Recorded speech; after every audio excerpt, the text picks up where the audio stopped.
45 ಪ್ರಯಾಣಿಕರು, 1700 ಅಡಿ ಎತ್ತರದ ಹಿಮದ ಪರ್ವತ, -40 ಡಿಗ್ರಿ ಚಳಿ, 72 ದಿನಗಳ ಹಸಿವು. ಕೊನೆಗೆ ಉಳಿದದ್ದು ಕೇವಲ 16 ಜನ ಮಾತ್ರ. ಮನುಷ್ಯನ ಇಚ್ಛಾಶಕ್ತಿ ಸಾವನ್ನು ಸೋಲಿಸಬಹುದು ಎಂಬುದಕ್ಕೆ ಆ ಮಹಾದುರಂತವೇ ಸಾಕ್ಷಿ. ಹಾಗಾದರೆ ಆ ದುರಂತ ಯಾವುದು? ಅದು ಹೇಗಾಯಿತು? ಅದು ಆಗಿದ್ದಾದರೂ ಎಲ್ಲಿ? ಈ ಎಲ್ಲ ಪ್ರಶ್ನೆಗೆ ಉತ್ತರವನ್ನು ಇವತ್ತಿನ ಈ ವಿಡಿಯೋ ಮೂಲಕ ತಿಳಿದುಕೊಳ್ಳೋಣ. ಸೊ ವಿಡಿಯೋ ತುಂಬ ಇಂಟ್ರೆಸ್ಟಿಂಗ್ ಆಗಿರುತ್ತೆ, ಎಲ್ಲೂ ಮಿಸ್ ಮಾಡದೆ ಕೊನೆ ತನಕ ನೋಡಿ.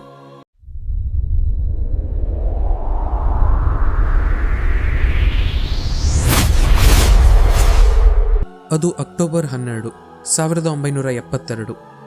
ಓಲ್ಡ್ ಕ್ರಿಶ್ಚಿಯನ್ಸ್ ಎಂಬ ರಗ್ಬಿ ತಂಡದ ಯುವಕರು ತಮ್ಮ ಜೀವನದ ಅತ್ಯಂತ ಸ್ಮರಣೀಯ ಪ್ರವಾಸಕ್ಕೆ ಸಿದ್ಧರಾಗಿರುತ್ತಾರೆ. ಚಿಲಿ ದೇಶದ ಸ್ಯಾಂಟಿಯಾಗೋದಲ್ಲಿ ನಡೆಯಲಿರುವ ಸ್ನೇಹಪರ ಪಂದ್ಯಕ್ಕಾಗಿ ಅವರು ಹೊರಡಬೇಕಿತ್ತು. 40 ಪ್ರಯಾಣಿಕರು ಮತ್ತು 5 ಸಿಬ್ಬಂದಿ ವರ್ಗ ಸೇರಿದಂತೆ ಒಟ್ಟು 45 ಜನರು ಫೇರ್ ಚೈಲ್ಡ್ FH227D ಎಂಬ ವಾಯುಪಡೆಯ ಫ್ಲೈಟನ್ನು ಏರಿರ್ತಾರೆ.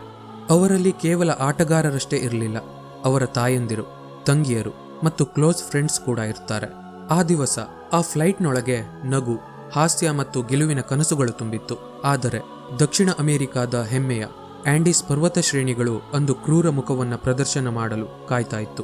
ಹವಾಮಾನ ವೈಪರೀತ್ಯದಿಂದಾಗಿ ಅಂದು ಅವರು ಅರ್ಜೆಂಟೀನಾದ ಮೆಂಡೋಜಾದಲ್ಲಿ ತುರ್ತಾಗಿ ಇಳಿಯಬೇಕಾಯಿತು. ಮರುದಿನ ಅಕ್ಟೋಬರ್ 13 ಶುಕ್ರವಾರ. ಪಶ್ಚಿಮ ದೇಶಗಳಲ್ಲಿ ಆ ದಿವಸ ಫ್ರೈಡೇ ದ 13th, ಆ ದಿನವನ್ನ ಅನ್ಲಕ್ಕಿ ಡೇ ಅಂತ ಕರೀತಾರಂತೆ. ವಿಧಿ ಅವರನ್ನ ಆ ಭೀಕರ ದಿನದಂದೇ ಪರ್ವತಗಳ ಕಡೆಗೆ ಕರೆದುಕೊಂಡು ಹೋಗ್ತಾ ಇತ್ತು. ಮಧ್ಯಾಹ್ನ 2:18ಕ್ಕೆ ಫ್ಲೈಟ್ ಮತ್ತೆ ಹಾರ್ತು. ಯಾರು ಇಮೇಜಿನ್ ಕೂಡ ಮಾಡಿರಲಿಲ್ಲ ಅದು ಅವರ ಬದುಕಿನ ಕೊನೆಯ ಜರ್ನಿ ಆಗುತ್ತೆ ಅಂತ. ಆಕಾಶದಲ್ಲಿ ಮೋಡಗಳು ಕವಿದಿತ್ತು, ಪರ್ವತದ ಶಿಖರಗಳು ಸಂಚು ಹೂಡಿತ್ತು. ಫ್ಲೈಟ್ ಆಂಡೀಸ್ ಪರ್ವತಗಳ ಮೇಲೆ ಹಾರಾಟ ನಡೆಸ್ತಾ ಇದ್ದಾಗ ದಟ್ಟವಾದ ಮೋಡಗಳು ಫ್ಲೈಟನ್ನು ಆವರಿಸಿ ಬಿಡುತ್ತೆ. ಪೈಲಟ್ಗಳಿಗೆ ಏನು ಕಾಣಿಸ್ತಾ ಇರಲಿಲ್ಲ.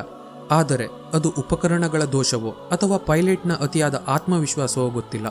ನಾವು ಈಗಾಗಲೇ ಬೆಟ್ಟಗಳನ್ನು ದಾಟಿ ಚೀಲಿ ತಲುಪಿದ್ದೇವೆ ಎಂದು ಅವರು ತಪ್ಪಾಗಿ ಅಂದುಕೊಂಡಿರ್ತಾರೆ. ಅವರು ಫ್ಲೈಟನ್ನು ಇಳಿಸೋದಕ್ಕೆ ಅನುಮತಿ ಕೂಡ ಪಡೆದಿರ್ತಾರೆ. ಆದರೆ ಅವರು ಬೃಹತ್ ಪರ್ವತಗಳ ಮಧ್ಯದಲ್ಲೇ ಉಳಿದಿರ್ತಾರೆ. ಇದ್ದಕ್ಕಿದ್ದಂತೆ ಮೋಡಗಳು ಸರಿದು ಹೋಗಿ ಪೈಲಟ್ಗಳ ಮುಂದೆ ಕಪ್ಪು ಪರ್ವತವೊಂದು ದೈತ್ಯಾಕಾರವಾಗಿ ಕಾಣಿಸುತ್ತೆ. ಫ್ಲೈಟ್ನ ರೈಟ್ ಸೈಡ್ ವಿಂಗ್ ಪರ್ವತದ ಶಿಖರಕ್ಕೆ ಕ್ರ್ಯಾಶ್ ಆಗಿಬಿಡ್ತು. ತಕ್ಷಣ ರೆಕ್ಕೆ ತುಂಡಾಗಿ ಬಿದ್ದು ಹೋಗುವಾಗ ಫ್ಲೈಟ್ನ ಟೇಲ್ ಕೂಡ ಕಿತ್ತು ಹೋಗುತ್ತೆ. ಇನ್ನು ಎರಡನೇ ಹೊಡೆತಕ್ಕೆ ಲೆಫ್ಟ್ ಸೈಡ್ ವಿಂಗ್ ಕೂಡ ಕಿತ್ತು ಬಿಡುತ್ತೆ. ಫ್ಲೈಟ್ನ ಮುಂದಿನ ಭಾಗ ಮಾತ್ರ ಒಂದು ಸಿಲಿಂಡರ್ನಂತೆ ಹಿಮದ ಮೇಲೆ ಅತಿ ವೇಗವಾಗಿ ಜಾರ್ತಾ ಇರುತ್ತೆ. ಅದು ಸುಮಾರು 11,500 ಅಡಿ ಎತ್ತರದಿಂದ ದೊಡ್ಡ ಸ್ಲೆಡ್ಜ್ನಂತೆ ಹಿಮದ ಮೇಲೆ ಜಾರ್ತಾ ಹೋಗಿ ಅಂತಿಮವಾಗಿ ಒಂದು ದೊಡ್ಡ ಹಿಮದ ಗುಡ್ಡಕ್ಕೆ ಡಿಕ್ಕಿ ಹೊಡೆದು ನಿಲ್ಲುತ್ತೆ. ಸೀಟುಗಳು ಒಂದರ ಮೇಲೊಂದು ಬಿದ್ದಿತ್ತು. ಕಬ್ಬಿಣದ ರಾಡ್ಗಳು ಮನುಷ್ಯರ ದೇಹದೊಳಗೆ ನುಗ್ಗಿತ್ತು. 12 ಜನರು ಸ್ಥಳದಲ್ಲೇ ಪ್ರಾಣ ಬಿಡ್ತಾರೆ. ನಂದೋ ಪರಾಡೋ ಎನ್ನುವ ವ್ಯಕ್ತಿಯ ತಲೆಗೆ ತೀವ್ರ ಪೆಟ್ಟಾಗಿ ಅನ್ಕಾನ್ಶಿಯಸ್ ಆಗಿರ್ತಾರೆ. ಅವರ ತಾಯಿ ಕೂಡ ತಕ್ಷಣವೇ ಸತ್ತು ಹೋಗ್ತಾರೆ. ನಂದೋ ಅವರ ತಂಗಿ ಸುಸಾನಾ ಸಾವು ಬದುಕಿನ ನಡುವೆ ಹೋರಾಡ್ತಾ ಇದ್ರು. ಸೂರ್ಯ ಮುಳುಗ್ತಾ ಇದ್ದಂತೆ ಅಸಲಿ ನರಕ ಶುರುವಾಯಿತು. ಆಂಡೀಸ್ ಪರ್ವತಗಳಲ್ಲಿ ರಾತ್ರಿಯ ತಾಪಮಾನ -30ರಿಂದ 40 ಡಿಗ್ರಿಗೆ ಕುಸಿಯುತ್ತೆ. ಬದುಕಿ ಉಳಿದವರಲ್ಲಿ ಹೆಚ್ಚಿನವರು ತೆಳುವಾದ ಜಾಕೆಟ್ ಧರಿಸಿರ್ತಾರೆ. ಚಳಿಯಿಂದಾಗಿ ಅವರ ದೇಹಗಳು ಕೂಡ ನಡುಗ್ತಾ ಇತ್ತು.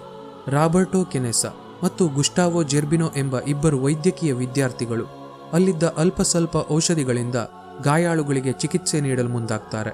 ಯಾರಿಗೋ ಕಾಲು ಮುರಿದಿತ್ತು, ಇನ್ಯಾರಿಗೋ ಹೊಟ್ಟೆಯೊಳಗೆ ಕಬ್ಬಿಣದ ಪೈಪ್ ನುಗ್ಗಿತ್ತು. ನೋವಿನಿಂದ ಕಿರುಚುವವರ ಧ್ವನಿ ಮಾತ್ರ ಪರ್ವತದ ಮೌನದಲ್ಲಿ ಲೀನವಾಗಿತ್ತು. ಅವರು ಫ್ಲೈಟ್ನ ಒಳಗಡೆ ಸೀಟುಗಳನ್ನು ಬಳಸಿ ಹಿಮ ತಾಗದ ರೀತಿ ಅಡ್ಡಲಾಗಿ ಗೋಡೆ ರೀತಿ ಮಾಡ್ಕೊಳ್ತಾರೆ. ಪರಸ್ಪರ ಒಬ್ಬರನ್ನೊಬ್ಬರು ಅಪ್ಪಿಕೊಂಡು ಉಸಿರಿನ ಶಾಖದಿಂದ ಬದುಕಲು ಪ್ರಯತ್ನ ಮಾಡ್ತಾ ಇರ್ತಾರೆ. ಮರುದಿನ ಬೆಳಿಗ್ಗೆ ಎದ್ದಾಗ ಚಳಿ ತಾಳಲಾರದೆ ಇನ್ನು 5 ಜನ ಸತ್ತು ಹೋಗ್ತಾರೆ. ಅದೇ ದಿನ ರಾತ್ರಿ ಕತ್ತಲೆಯಲ್ಲಿ ಸಾಯುತ್ತಿರುವವರ ಕಿರುಚಾಟ ಮತ್ತು ಚಳಿಯ ಬೋರ್ಗರೆತ ಮಾತ್ರ ಕೇಳ್ತಾ ಇತ್ತು. ಮುಂದಿನ 72 ದಿನಗಳ ಕಾಲ ಅವರು ಇದೇ ಪರಿಸ್ಥಿತಿಯಲ್ಲಿ ಬದುಕಬೇಕಿತ್ತು. ಆರಂಭದ ದಿನಗಳಲ್ಲಿ ಅವರು ಆಕಾಶದಲ್ಲಿ ಫ್ಲೈಟ್ಸ್ಗಳಿಗಾಗಿ ಕಾತರದಿಂದ ಕಾಯ್ತಾ ಇದ್ರು. ಅವರ ಬಳಿ ಇದ್ದ ಸಣ್ಣ ಟ್ರಾನ್ಸಿಸ್ಟರ್ ರೇಡಿಯೋ ಮೂಲಕ ಯಾರಾದರೂ ಕಾಪಾಡಲು ಬರುತ್ತಾರೆ ಎಂಬ ಭರವಸೆ ಅವರಲ್ಲಿತ್ತು. ದಿನಗಳು ಕಳೆಯುತ್ತಾ ಹೋದಂತೆ ಅವರ ಹತ್ತಿರವಿದ್ದ ಆಹಾರ ಮುಗಿಯುತ್ತಾ ಬಂತು. ಫ್ಲೈಟ್ನಲ್ಲಿದ್ದ ಅಲ್ಪ ಸ್ವಲ್ಪ ಚಾಕ್ಲೇಟ್ ತುಂಡುಗಳು 8ನೇ ದಿನಕ್ಕೆ ಖಾಲಿಯಾಯಿತು. ಆ ಪ್ರದೇಶದಲ್ಲಿ ಯಾವುದೇ ಗಿಡಗಳಿರಲಿಲ್ಲ, ಪ್ರಾಣಿಗಳಿರಲಿಲ್ಲ. ಅಲ್ಲಿ ಇದ್ದದ್ದು ಹಿಮ ಮಾತ್ರ. ಅವರು ಫ್ಲೈಟ್ನ ಸೀಟುಗಳ ಒಳಗೆ ಇದ್ದ ಹತ್ತಿ ಚರ್ಮದ ಬ್ಯಾಗ್ಗಳನ್ನು ತಿನ್ನಲು ಪ್ರಯತ್ನ ಮಾಡ್ತಾರೆ. ಆದರೆ ಅದು ಜೀರ್ಣವಾಗ್ತಾ ಇರಲಿಲ್ಲ. ಬಿಸಿಲಲ್ಲಿ ಫ್ಲೈಟ್ನ ತಗಡನ್ನ ಇಟ್ಟು ಅದರ ಮೇಲೆ ಹಿಮವನ್ನು ಕರಗಿಸಿ ನೀರು ಕುಡಿತಾ ಇದ್ರು. ಹಸಿವಿನ ಯಾತನೆ ಚಳಿಗಿಂತಲೂ ಭಯಾನಕವಾಗಿತ್ತು. 10ನೇ ದಿನ ಅವರು ರೇಡಿಯೋದಲ್ಲಿ ಕೇಳಿದ ಸುದ್ದಿ ಅವರ ಕೊನೆಯ ಭರವಸೆಯನ್ನ ಕಸಿದುಕೊಂಡು ಬಿಡ್ತು. ಆಂಡೀಸ್ ಪರ್ವತದಲ್ಲಿ ನಾಪತ್ತೆಯಾದ ಉರುಗ್ವೆ ಫ್ಲೈಟ್ನ ಹುಡುಕಾಟವನ್ನ ಇಂದಿಗೆ ಸ್ಥಗಿತಗೊಳಿಸಲಾಗಿದೆ. ಈ ಸುದ್ದಿ ಕೇಳಿದಾಗ ಅವರಲ್ಲಿದ್ದ ಚೈತನ್ಯವೇ ಕುಸಿದು ಹೋಯಿತು. ಜಗತ್ತು ಅವರನ್ನ ಸತ್ತಿದ್ದಾರೆಂದು ಭಾವಿಸಿ ಕೈಬಿಡ್ತು. ಆದರೆ ನಂದೋ ಪರಾಡೋ ಎಂಬ ಯುವಕ ಎದ್ದು ನಿಂತು ಹೇಳ್ತಾನೆ, ಇದು ಒಳ್ಳೆಯ ಸುದ್ದಿ, ಅಂದರೆ ನಮ್ಮನ್ನ ನಾವೇ ಉಳಿಸಿಕೊಳ್ಳಬೇಕು ಎಂದು ಅರ್ಥ. ಆದರೆ ಆ ನಂಬಿಕೆಗೂ ಹಸಿವು ದೊಡ್ಡ ಸವಾಲಾಗಿತ್ತು. ಅವರ ಬಾಡಿ ವೀಕ್ ಆಗ್ತಾ ಇತ್ತು, ಮಾಂಸಖಂಡಗಳು ಕರಗ್ತಾ ಇತ್ತು, ಸ್ನಾಯುಗಳು ಕ್ಷೀಣಿಸ್ತಾ ಹೋಯಿತು.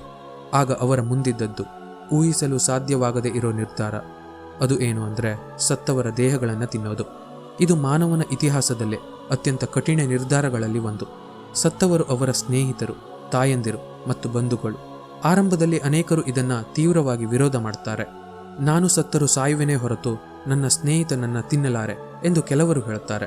ಆದರೆ ರಾಬರ್ಟೋ ಕೆನೆಸಾ ಮತ್ತು ನಂದೋ ಪರಾಡೋ ಉಳಿದ ಜನರಿಗೆ ವಿವರಿಸ್ತಾರೆ, ನಮ್ಮ ಸ್ನೇಹಿತರು ನಮಗಾಗಿ ತಮ್ಮ ದೇಹಗಳನ್ನು ತ್ಯಾಗ ಮಾಡ್ತಾ ಇದ್ದಾರೆ. ನಾವು ಬದುಕಿ ಅವರ ಕಥೆಯನ್ನ ಜಗತ್ತಿಗೆ ಹೇಳಬೇಕು. ಅಕ್ಟೋಬರ್ 29 ದುರಂತ ಸಂಭವಿಸಿ 17 ದಿನಗಳಾಗಿತ್ತು. ಅಂದು ಎಲ್ಲರೂ ಫ್ಲೈಟ್ನೊಳಗೆ ಮಲಗಿದ್ದಾಗ ದೊಡ್ಡ ಹಿಮಪಾತ ಸಂಭವಿಸಿತು. ಬೆಟ್ಟದ ಮೇಲಿಂದ ಟನ್ಗಟ್ಟಲೆ ಹಿಮವು ಕ್ಷಣಾರ್ಧದಲ್ಲಿ ಫ್ಲೈಟ್ನೊಳಗೆ ನುಗ್ಗಿಬಿಡ್ತು. ಅಲ್ಲಿದ್ದ ಜನರು ಜೀವಂತವಾಗಿ ಹಿಮದ ಅಡಿಯಲ್ಲಿ ಹೂತು ಹೋದರು. ನಂದೋ ಪರಾಡೋ ಅವರು ಕಷ್ಟಪಟ್ಟು ತಮ್ಮ ಕೈಗಳಿಂದ ರಂಧ್ರ ಮಾಡಿ ಹೊರಬಂದು ಮತ್ತು ಉಳಿದವರನ್ನ ಮೇಲೆ ಎತ್ತಲು ಪ್ರಯತ್ನ ಮಾಡ್ತಾರೆ. ಆದರೆ ಹಿಮಪಾತದಲ್ಲಿ ನಾಯಕಿ ಲಿಲಿಯಾನಾ ಸೇರಿದಂತೆ ಇನ್ನು 8 ಜನರು ಉಸಿರುಗಟ್ಟಿ ಸತ್ತು ಹೋಗಿರ್ತಾರೆ. ಇನ್ನುಳಿದ ಜನರು 3 ದಿನಗಳ ಕಾಲ ಅದೇ ಹಿಮದ ಅಡಿಯಲ್ಲಿ ಬಂದಿಯಾಗಿ ಇರಬೇಕಾಯಿತು. ಆ 3 ದಿನಗಳು ನರಕದ ಅತ್ಯಂತ ಕ್ರೂರ ರೂಪವಾಗಿತ್ತು. ಆಹಾರವಿಲ್ಲ, ಬೆಳಕಿಲ್ಲ, ಕೇವಲ ಸತ್ತ ಸ್ನೇಹಿತರ ಹೆಣಗಳ ನಡುವೆ ಅವರು ಉಸಿರಾಡ್ತಾ ಇದ್ರು. ಈ ಘಟನೆ ಅವರ ಮಾನಸಿಕ ಸ್ಥಿತಿಯನ್ನ ಸಂಪೂರ್ಣವಾಗಿ ಕುಗ್ಗಿಸ್ತು. ಆದರೆ ನಂದೋ ಪರಾಡೋ ಗಟ್ಟಿಯಾದ ನಿರ್ಧಾರ ಮಾಡ್ತಾರೆ, ನಾನು ಈ ಪರ್ವತವನ್ನು ದಾಟ್ತೇನೆ, ಇಲ್ಲವೇ ಸಾಯ್ತೇನೆ.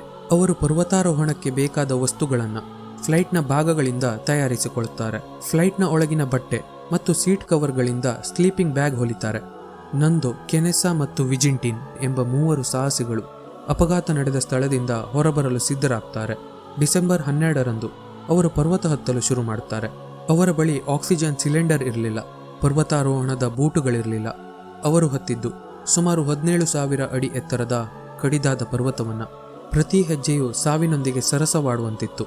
ಗಂಟೆಗೆ ಕಿಲೋಮೀಟರ್ ವೇಗದಲ್ಲಿ ಬೀಸುತ್ತಿದ್ದ ಶೀತಗಾಳಿ ಅವರ ಮೂಳೆಗಳನ್ನು ನಡುಗೋ ಹಾಗೆ ಮಾಡ್ತಾ ಇತ್ತು. 3 ದಿನಗಳ ಸತತ ಹೋರಾಟದ ನಂತರ ಅವರು ಪರ್ವತದ ತುತ್ತ ತುದಿಯನ್ನು ತಲುಪ್ತಾರೆ. ಶಿಖರದ ತುದಿಗೆ ತಲುಪಿದಾಗ ಅವರಿಗೆ ಕಂಡದ್ದು ಅನಂತವಾಗಿ ಹರಡಿದ್ದ ಮತ್ತಷ್ಟು ಹಿಮದ ಪರ್ವತಗಳು ಮಾತ್ರ. ಅವರ ಹೃದಯವೇ ಒಡೆದಂತಾಗುತ್ತೆ. ಆದರೆ ಪರಾಡೋ ಸೋಲೊಪ್ಪಲಿಲ್ಲ. ನಾವು ಇಲ್ಲಿಯವರೆಗೆ ಬಂದಿದ್ದೇವೆ, ಇನ್ನು ಮುಂದೆ ಹೋಗಲೇಬೇಕು ಎಂದು ಹೇಳ್ತಾರೆ. ದೂರದಲ್ಲಿ ಸಣ್ಣ ಕಣಿವೆಯಲ್ಲಿ ಹಸಿರು ಕಾಣ್ತಾ ಇರೋದನ್ನು ನೋಡಿ ಅವರು ಆ ದಿಕ್ಕಿನಲ್ಲಿ ಸಾಗಲು ನಿರ್ಧರಿಸ್ತಾರೆ. ವಿಜಿಂಟಿನ್ ಬಳಿ ಇದ್ದ ಆಹಾರ ಸಾಲದ ಕಾರಣ ಅವರು ಫ್ಲೈಟ್ನ ಬಳಿಗೆ ವಾಪಸ್ ಹೋಗ್ತಾರೆ. ಈಗ ನಂದೋ ಮತ್ತು ಕೆನೆಸಾ ಇಬ್ಬರೇ ಆ ಎಲ್ಲಾ ಪರ್ವತಗಳನ್ನ ದಾಟಿ ಹೊರಬರಬೇಕಿತ್ತು. ಪರ್ವತದ ಶಿಖರದಿಂದ ಕೆಳಕ್ಕೆ ಇಳಿಯೋದು ಹತ್ತುವುದಕ್ಕಿಂತಲೂ ಅಪಾಯಕಾರಿಯಾಗಿತ್ತು.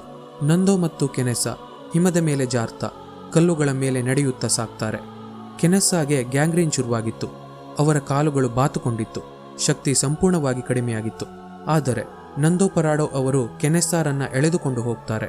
ನಾವು ಬದುಕಬೇಕು, ನಮ್ಮ ಸ್ನೇಹಿತರಿಗಾಗಿ ನಾವು ಇದನ್ನ ಮಾಡಲೇಬೇಕು ಎಂದು ಅವರು ಪರಸ್ಪರ ಒಬ್ಬರಿಗೊಬ್ಬರು ಧೈರ್ಯ ತುಂಬಿಕೊಳ್ತಾರೆ.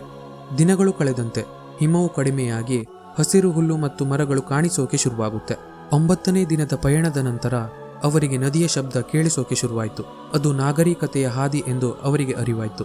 ಅವರ ದೇಹಗಳು ಅಸ್ಥಿಪಂಜರದಂತೆ ಕಾಣ್ತಾ ಇತ್ತು. 10 ದಿನಗಳಿಂದ ಅವರು ಸರಿಯಾಗಿ ನಿದ್ರೆ ಮಾಡಿರಲಿಲ್ಲ.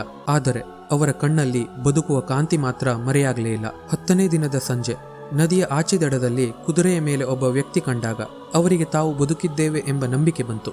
ನಂದೋ ಮತ್ತು ಕೆನೆಸಾ ನದಿಯ ದಡದಲ್ಲಿ ಆ ವ್ಯಕ್ತಿಯನ್ನು ನೋಡಿ ಕಿರುಚುತ್ತಾರೆ. ಆದರೆ ಅವರ ಧ್ವನಿ ಮಾತ್ರ ಹೊರಬರ್ತಾ ಇರಲಿಲ್ಲ. ಆ ವ್ಯಕ್ತಿ ಸರ್ಜಿಯೋ ಕ್ಯಾಟಲಾನ್ ಎಂಬ ಕುದುರೆ ಸವಾರ. ಅವರು ಒಂದು ಕಲ್ಲಿಗೆ ಚೀಟಿಯನ್ನು ಸುತ್ತಿ ನದಿಯ ಆಚೆ ಎಸೆತಾರೆ.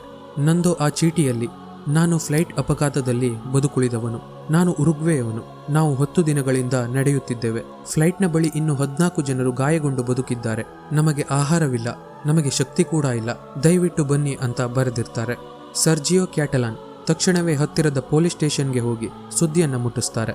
ಡಿಸೆಂಬರ್ 22 ಮತ್ತು 23ರಂದು ಚೀಲಿ ವಾಯುಪಡೆಯ ಹೆಲಿಕಾಪ್ಟರ್ಗಳು ಆಂಡೀಸ್ ಪರ್ವತದ ಹತ್ತಿರ ಹೋಗುತ್ತೆ.